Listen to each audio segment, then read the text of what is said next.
No sé si lo vieron en alguna parte, pero básicamente, digamos que este curso lo enfoqué más que toda la parte eléctrica, más que toda la parte de falla y más que toda la parte electrónica.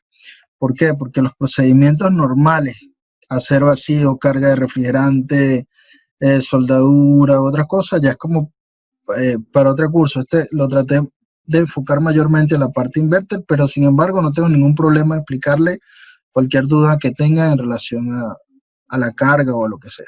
¿Ok? Bien. Comencemos.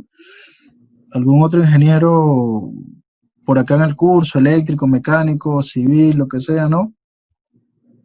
Bien, les doy unos conceptos básicos de electricidad porque son súper necesarios para que puedan entender lo demás. ¿Ok? El tema de electricidad es Fuerte. mi debilidad. Mi Ah, su debilidad. ¿Por debilidad. qué? Ok, Porque me falta, por eso quiero capacitarme ok. en este tema, pero he estado leyendo lo que hay lo que hay en el Face, en lo que hay en la internet, pero no es lo mismo que una persona te indique, ¿no es cierto? Te enseñe, Claro, que te ayude, claro. que me Bueno, ayude. yo les voy a dar unos conceptos básicos de electricidad para poder entrar a la parte inverter. ¿Ok? Vamos a trabajar Ok. básicamente con tres magnitudes importantes, que es la corriente, la tensión y la resistencia. Esas tres cosas, esos tres parámetros, los tenemos que tener súper claro para todo, y no solamente para la parte de aire acondicionado, no solamente para la parte de refrigeración, sino para todo en general lo que sea eléctrico, electromecánico. Son conceptos súper básicos que debemos manejar. No vamos a ver ecuaciones complicadas, no vamos a hacer cálculo, nada, pero por lo menos saber qué es cada cosa y cómo se mide. ¿De acuerdo? Perfecto. Ok, le digo rápidamente acá, me pasa en todos lados, en todas las contratistas que he tenido, con todo el personal que he tenido, siempre me pasa lo siguiente.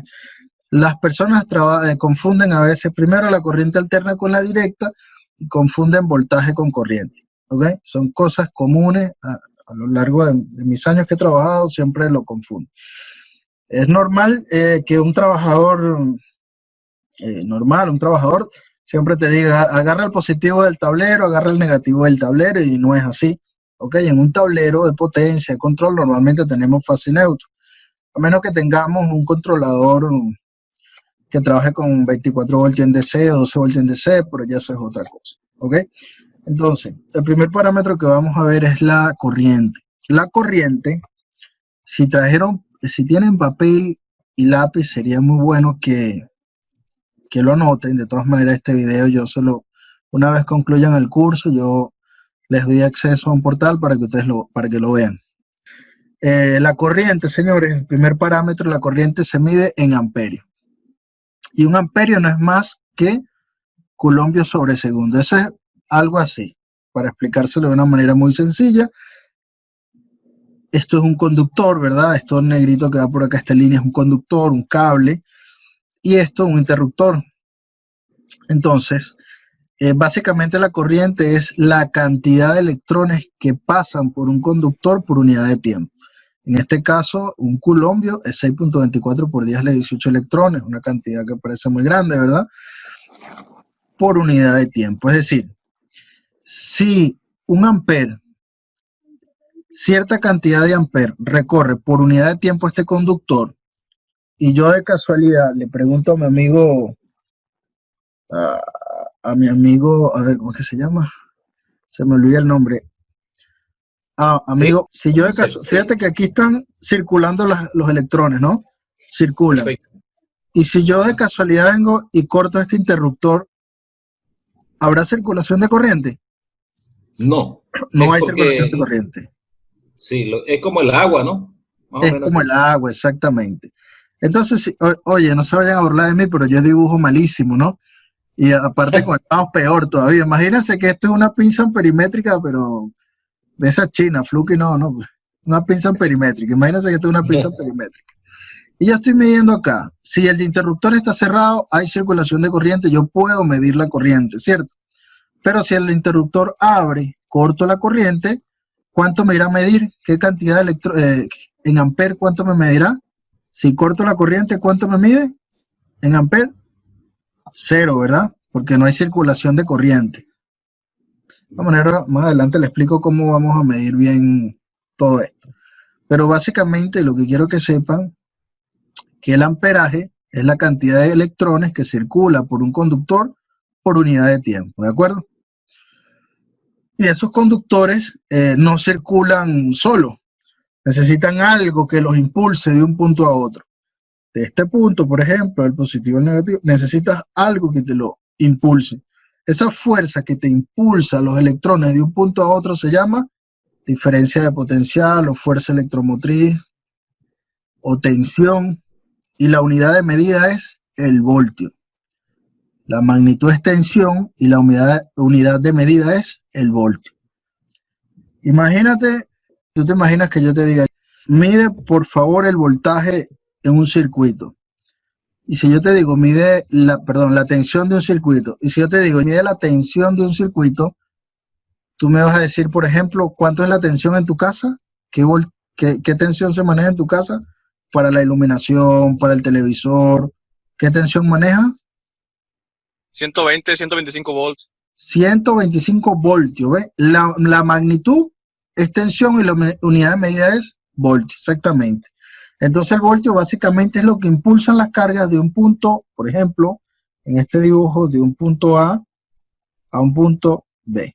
¿De acuerdo? Hay voltaje, por ejemplo, acá en solamente Colombia y Venezuela tienen 115 voltios la nominal, y hacia abajo ya hay 220 voltios la nominal.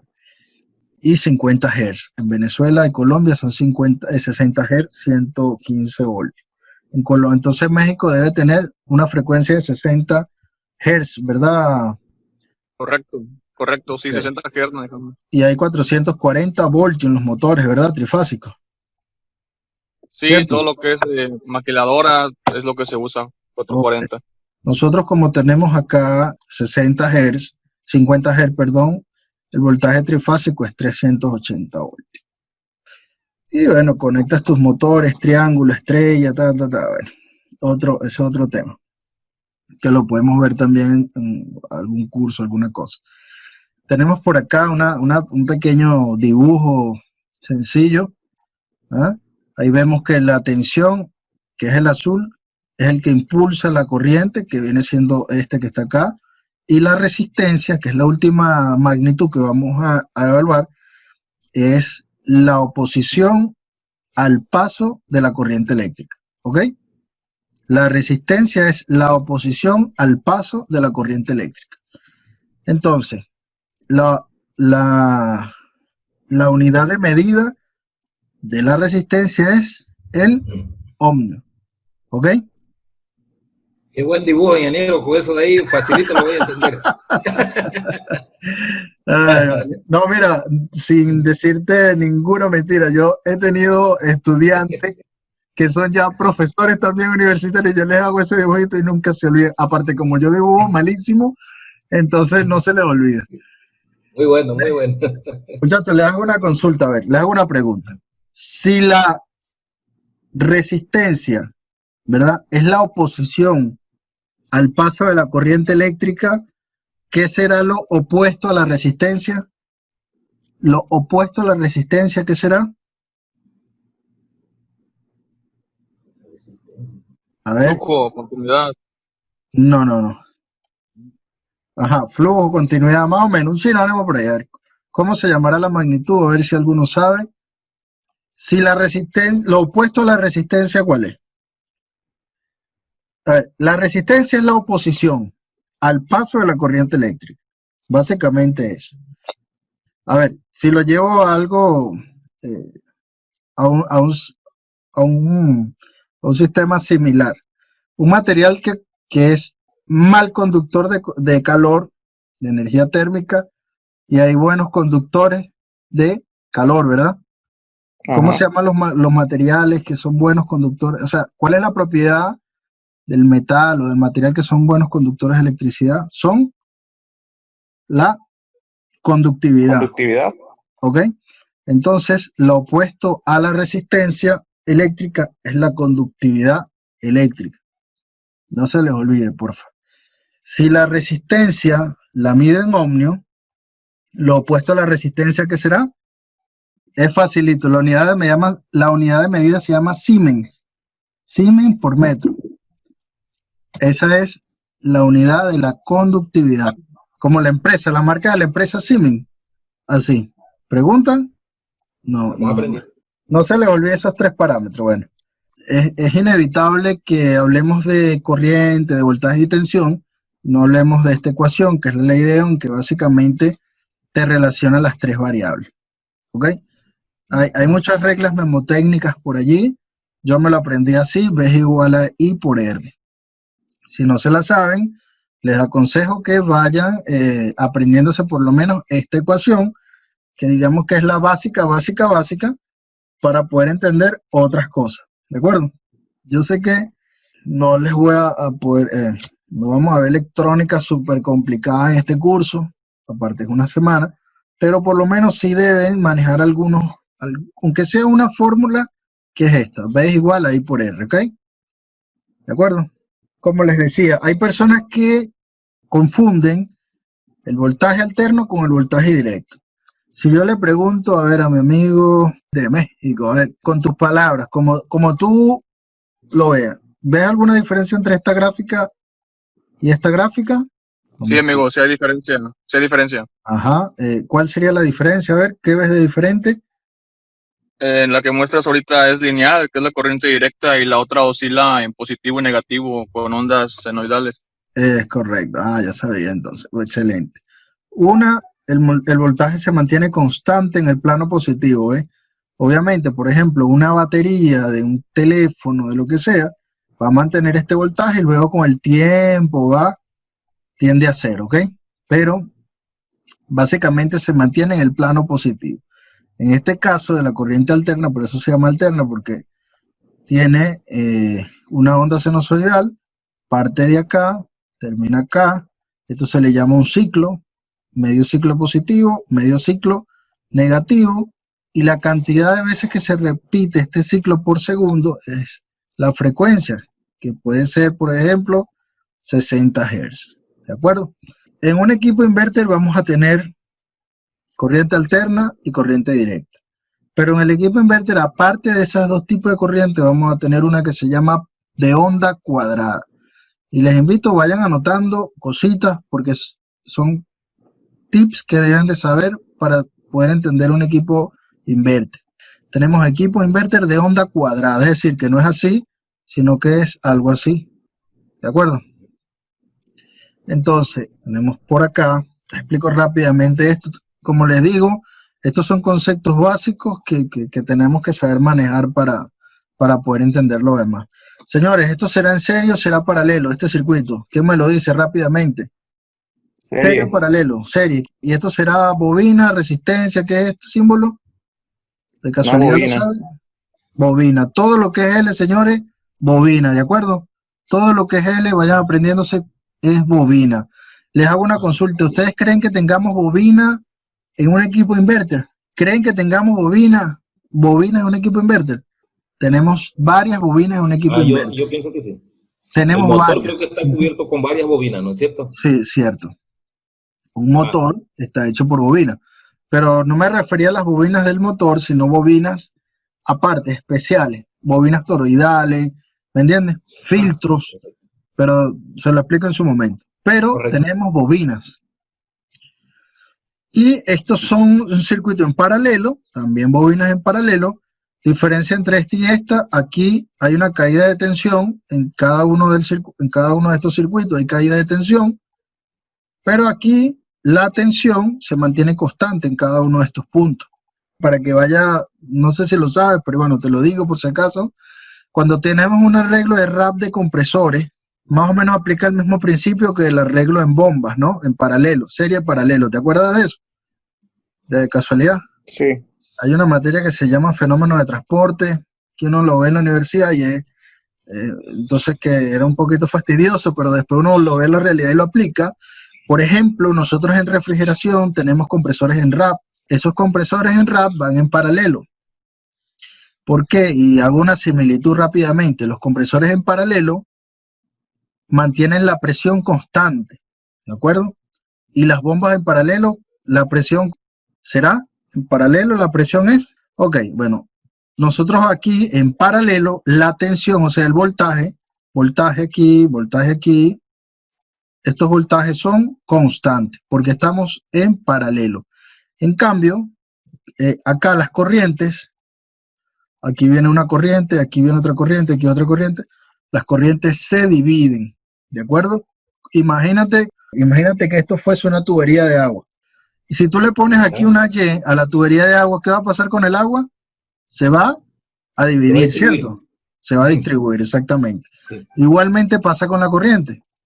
Igualmente, cuando venga por acá, se va a distribuir, igualmente por acá. Entonces, es algo parecido, ¿no?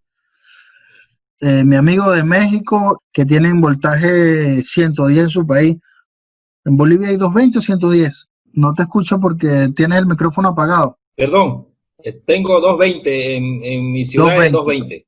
Sí. Ok, acá es 220 también. Imagínate que estamos en México, ¿no? Con el amigo acá en su tierra que es 120 voltios. Hay algo que se llama la ley de potencia. Ya. Y pasa lo siguiente, resulta ser que un día hay un fenómeno que es el siguiente. Yo tengo, por ejemplo, un aire de 12.000 BTU. 12.000 BTU en tonelada de refrigeración, ¿saben cuánto es? Si no se los digo, no tengo ningún problema. 1 tonelada de refrigeración. Ok.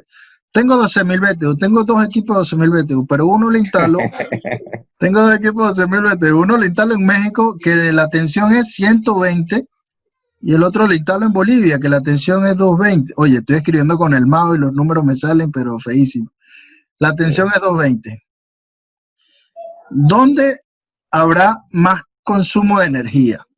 ¿Arriba, acá en México o acá en Bolivia? ¿Dónde se consumirá más energía? ¿En México o en Bolivia?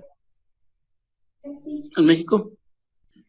Ok, mira la potencia. La ley de potencia te dice que el equipo va a tener una potencia eléctrica. Yo, por ejemplo, tengo un equipo de 12.000 BTU de 1.1 kilovatios. Si yo tengo un voltaje de 220, para yo compensar esta potencia, yo necesito consumir 5 amperes. Pero si yo estoy en México, por ejemplo, en Venezuela, a 110 te consume 10 amperes. Hay más consumo de corriente con una tensión 110 que con una tensión 220. Siempre cuando baja una magnitud, sube la otra. Siempre tiene ese comportamiento. Por ejemplo, pasaba mucho en Venezuela, lamentablemente. Mi amigo sabe de lo que le hablo. ¿Qué pasaba cuando había un bajón de voltaje? Cuando el voltaje bajaba, ¿qué le pasaba a la corriente? Subía. ¿Y qué le pasaba a los motores, los equipos, el refrigerador, la lavadora? ¿Qué le pasaba? A comprar nuevos. A comprar nuevos. ¿Por qué? Porque había un aumento de corriente. Entonces, cuando baja el voltaje, sube la corriente. ¿De acuerdo? A manera de conocimiento general, les digo que cuando sube la corriente, casi proporcionalmente sube la temperatura. Casi proporcionalmente. Cuando sube la corriente, sube la temperatura. Entonces, al tener un exceso de corriente, ¿qué le pasa a la temperatura? Sube.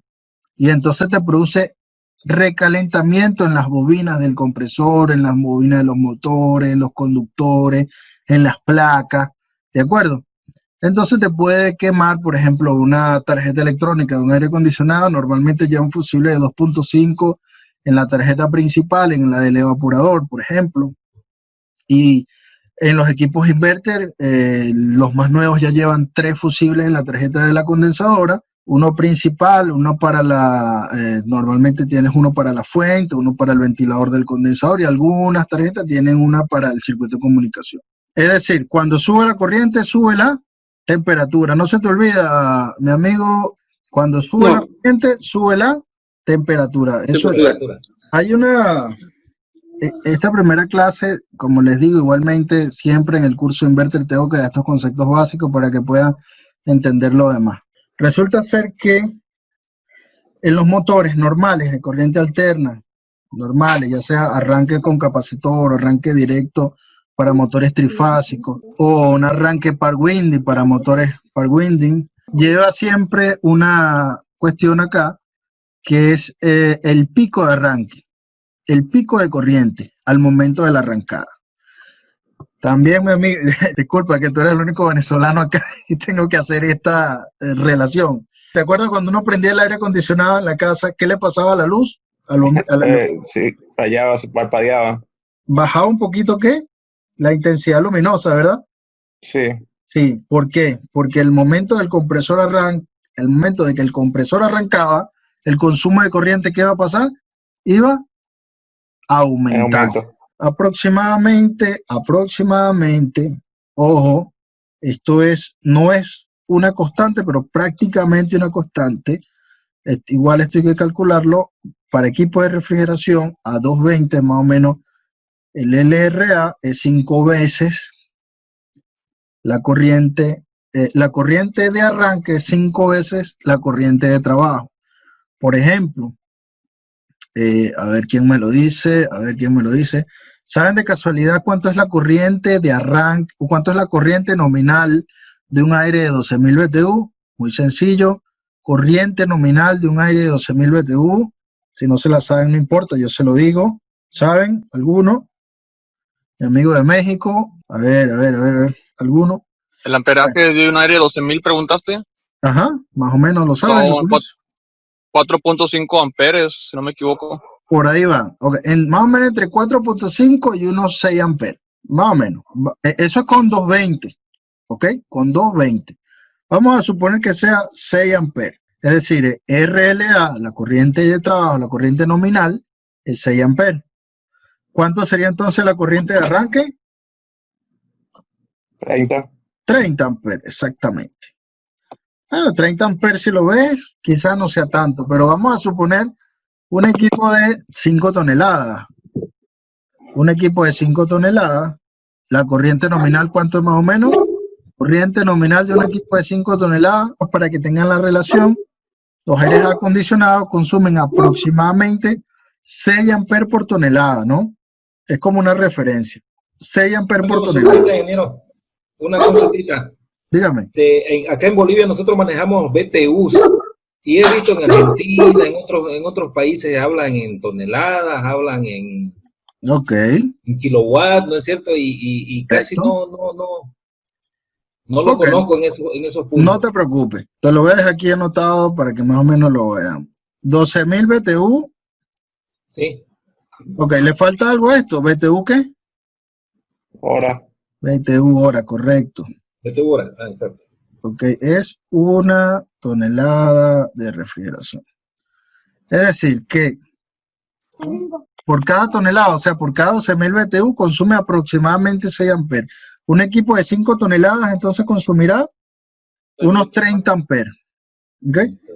30 amperes. El RLA sería unos 30 amperes. ¿Ok? Ahora, ¿cuánto sería entonces, señores, la corriente de arranque de un equipo de 5 toneladas que consume 30 amperes? Pruébalo, a mí me hace un rico. 120. No, pero ese 3% no sé qué trae. ¿Cuánto sería más o menos? 30 amperes por 5. ¿Cuánto sería? 30 150, ¿no? por 5 serían 100. Ahora, vamos a estar claros, 150 amperes será algo más o menos importante. Me cuesta, estoy escribiendo mal más. 150 amperes te puede hacer una caída de las protecciones, te puede tumbar los breakers, te corta los disyuntores, ¿ok? Los termomagnéticos.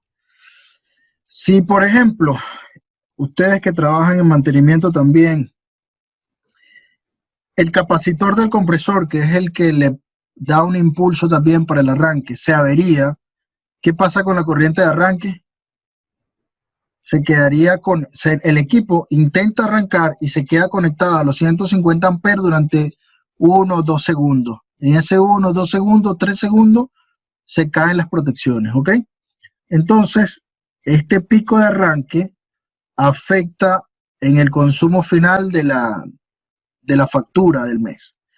¿Qué pasa con los equipos inverter? Los equipos inverter se hicieron básicamente por el ahorro energético. El equipo inverter se hizo para bajar un poco el consumo eléctrico de la casa. ¿Ustedes creen que un equipo inverter tiene el LRA y el RLA. ¿Se verá eso en un equipo inverter? Normalmente el equipo inverter trabaja yo tengo por ejemplo acá una curva y un equipo normal on-off, se llama equipo normal on-off o equipos todo nada, y el equipo inverter arranca suave y se mantiene más o menos constante a través del tiempo. Eliminas los picos de arranque, ¿de acuerdo? Y trata de mantener las revoluciones del motor dentro de un rango para que la temperatura se mantenga más o menos dentro de un rango. Los primeros equipos inverter, mi primer equipo inverter hace no sé cuántos años ya, eso llegó a la petrolera y se instalaron, se llamaban aires de precisión y se instalaron en el rack de computadoras de la petrolera. Tenían montones de cable y todo. Pero ¿cuál era el nombre? Antes se llamaban equipos de precisión. ¿Cuál era el objetivo? Mantener prácticamente constante la temperatura a través del tiempo. Esto te ayuda mucho al ahorro energético y un montón de cosas. El consumo de corriente se va a mantener siempre dentro de un rango. Si tú ves la etiqueta, la placa de un equipo inverter, te vas a dar cuenta que no te dice, por ejemplo, como un equipo normal que te dice 4.5 amperes, no te lo dice. Te dice, por ejemplo, entre 3 y 11 amperes. Trabaja por rangos el equipo inverter, ¿de acuerdo? Igual que el voltaje también trabaja por rango. Es decir, y la frecuencia también. El equipo inverter no tiene como una corriente definida exacta. Ella te trabaja por rango. La corriente, el voltaje y la frecuencia. ¿Me escucharon, muchachos? Sí. Ok. Sí, sí. Sí. Van a averiguar, los que quieran continuar el curso, qué significa PWM. La onda del PWM es una onda cuadrada porque trabajamos con sistema de control PWM para los compresores, ¿de acuerdo? Y van a averiguar para mañana, los que vengan, yo tengo un compresor, si pueden búsquenlo por internet, yo igual tengo fotos acá, pero búsquenlo por internet. Y bueno, les hago una pregunta, a ver si se la saben, si no igual me lo averiguan, porfa. Si yo tengo un compresor, acá, ¿qué voltaje me marcará? ¿Voltaje alterno o voltaje continuo? Un compresor inverter, ¿con qué tipo de voltaje trabaja? ¿Alterno o continuo? ¿Alguien se la sabe de casualidad? Continuo. Continuo, correcto. Voltaje continuo. Correcto. ¿De dónde viene ese voltaje? A ver, ¿quién alimenta el compresor de un equipo inverter? ¿Qué pieza, qué componente le da el voltaje antes de llegar? Una tarjeta de potencia. Ok. Pasa por unos transistores, ¿cierto? Sí. ¿Cierto? Ok. Si quieren averiguar qué es un transistor, es súper importante que lo tengan presente, ¿de acuerdo? Transistor MOSFET puede ser. Ahora, no sé si tienen alguna pregunta hasta el momento. No, bueno, hasta los momentos no.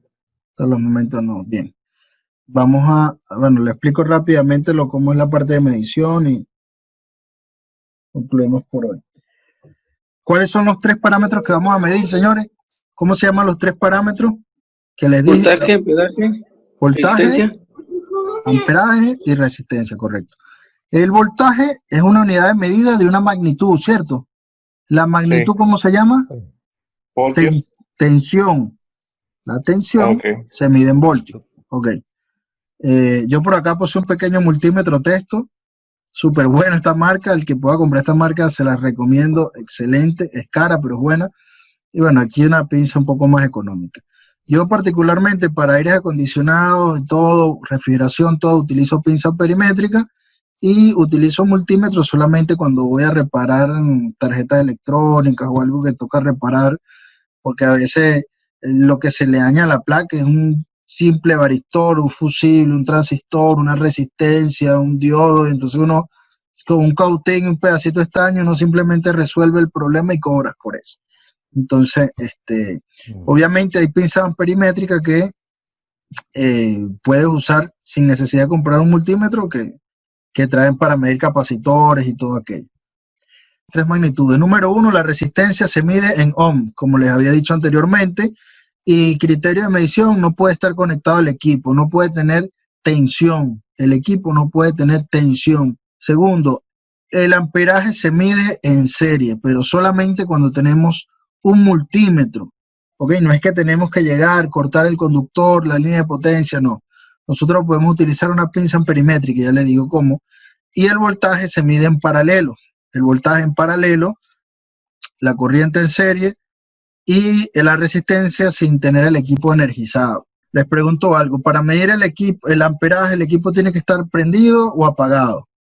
A ver quién me lo responde. El señor Virón. Prendido. Encendido, correcto, para que haya circulación de corriente, ¿cierto? Ok, con la pinza amperimétrica medimos corriente, que es una de las cosas que más me interesa.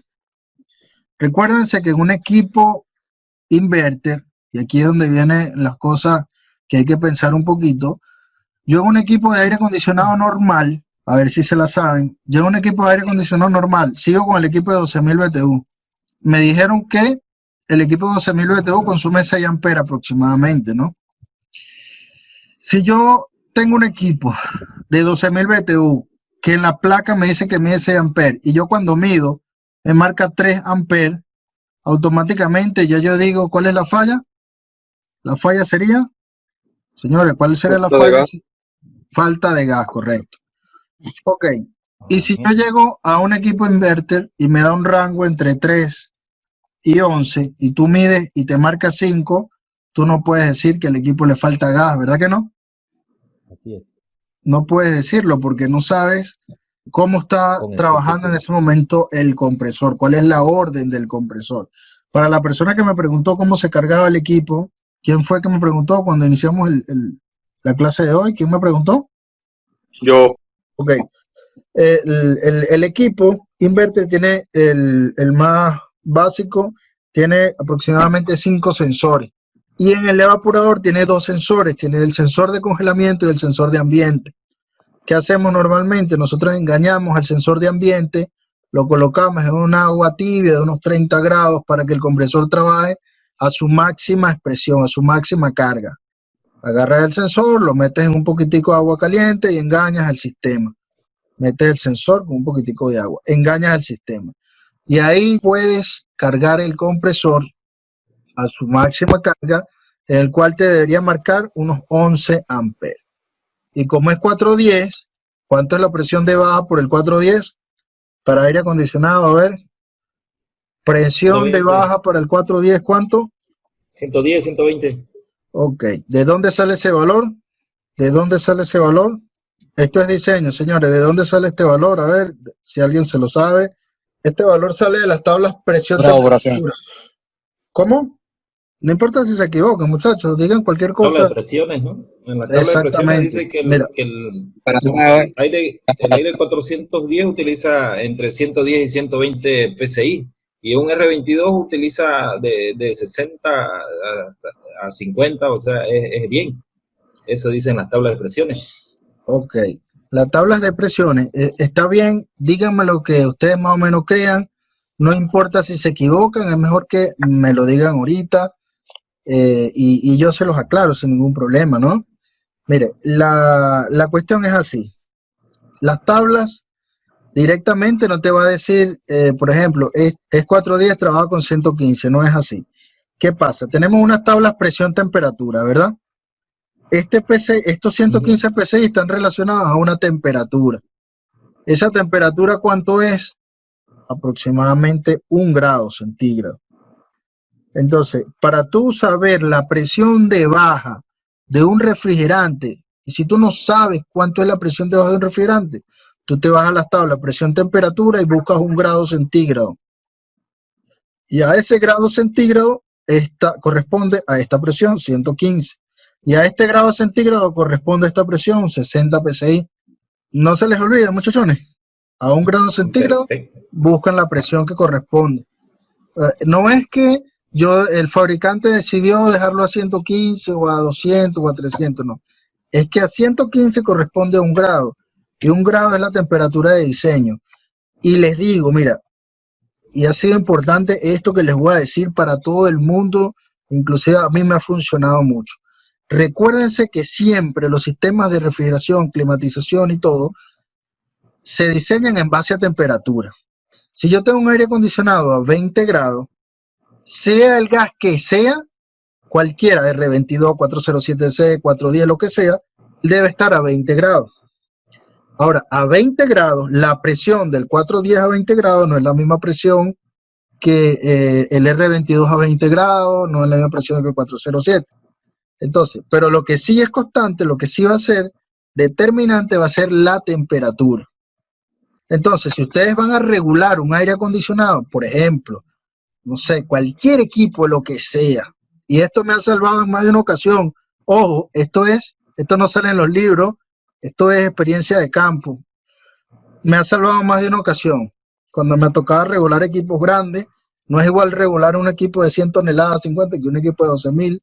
No es para nada, ahí es otra cosa. Si vas a regular un equipo, tú tienes que estar muy, muy pendiente de las temperaturas. Temperatura del evaporador, temperatura de condensador, temperatura de descarga, temperatura de succión.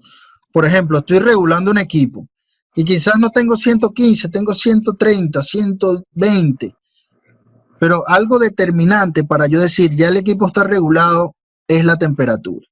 Y una de las cosas, paren la oreja, como decimos en Venezuela, es que la tubería de succión del compresor debe estar fría, aproximadamente unos 11 grados.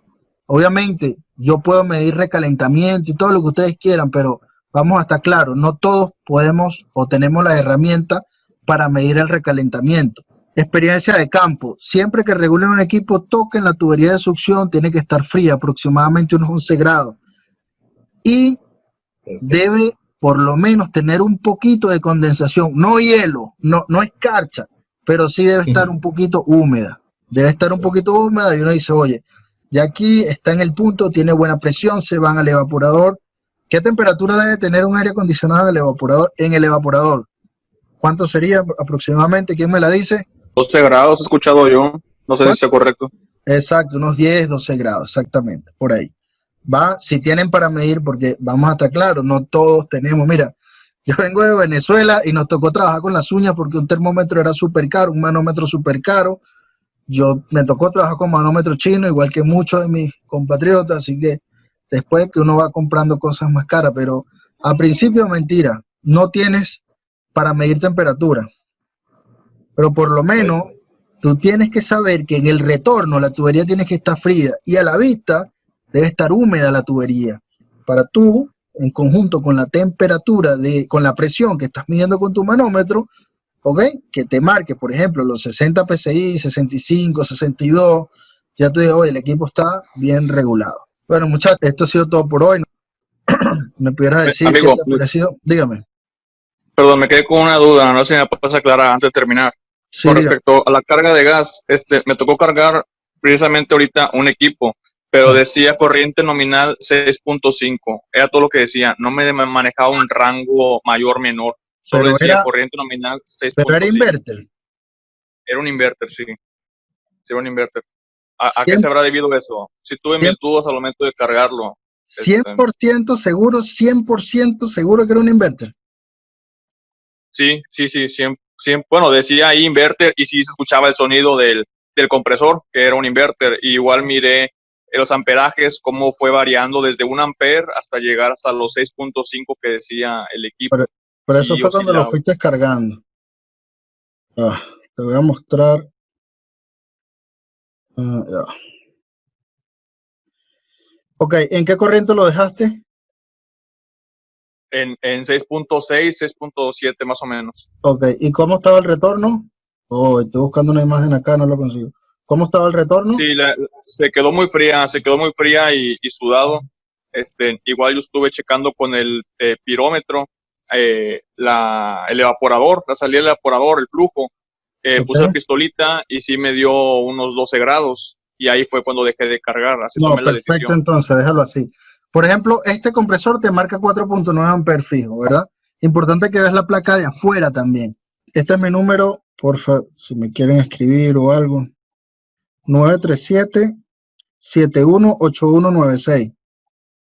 Si tienen alguna duda o algo que los pueda ayudar, pues me cuesta un poco escribir con el mouse, por eso estoy escribiendo así.